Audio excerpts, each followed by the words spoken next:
Hello. బావా నేను ఊర్లోంచి వెళ్ళిపోతున్నాను బావా. అయ్యి బాబాయ్ పోరా బాబు దైంద్రికి పోద్దా ఊరంతా ప్రశాంతంగా ఉంటదా. దారి ఖర్చులు కానీ డబ్బులు కావాలా?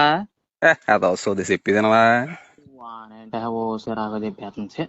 ఏం చెప్పారు త్వరగా. అదే మన ఫాదర్స్ జరిగింది కదా. మన ఫాదర్స్ డే గురించి ఇప్పుడు ఎందుకు డిస్కషన్? అదే మా నాన్నకి హ్యాపీ ఫాదర్స్ డే అని చెప్పాను. చెంప చెల్లు అనిపించేలా కుట్టేయడం అనమాట. నాకు అలిగాను, నేను బొంగమూతి పెట్టాను, వెళ్ళిపోతున్నాను నేను.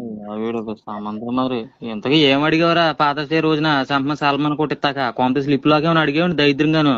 కాదా చిన్నప్పుడు భుజాల మీద ఎక్కించుకుని శరీరం అంతా తిప్పేవాళ్ళు కదా, అలా తిప్పమన్నాను. కోపం వచ్చి కొట్టేయాడు కాల్లోనికి నాకు.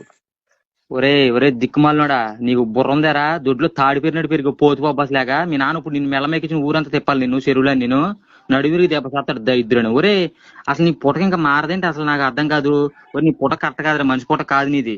నువ్వు ఒక ఇతం చెడిపోయినోడివి. ఫోన్ చేసినప్పుడల్లా నేను డిస్కషన్ పెట్టుకుంటాను చూడు నీతో. నేను అంతగానే ఇతం చెడిపోయినండి దరిద్రంగాను. ఛీ. ఒరే ఇవన్నీ కాదురా, ఆ బీరువాలోనే అమ్మమ్మ సెక్క ఉంది కదా, అందులోనే తాత ఇచ్చిన ఉంగరంనే చైన్ ఉంది, అవి పట్టుకుపోతున్నాను. దారికొచ్చులు కావాలి కదా నాకు. నువ్వు పోయోడు పో, నా ఇంటికి పట్టుకెళ్తాను మళ్ళీ మధ్యలోనూ తొక్కలాగాను. ఆరోగ్యం చేత బా. ఇక వచ్చే చచ్చిపోతున్నా చెప్తున్నా.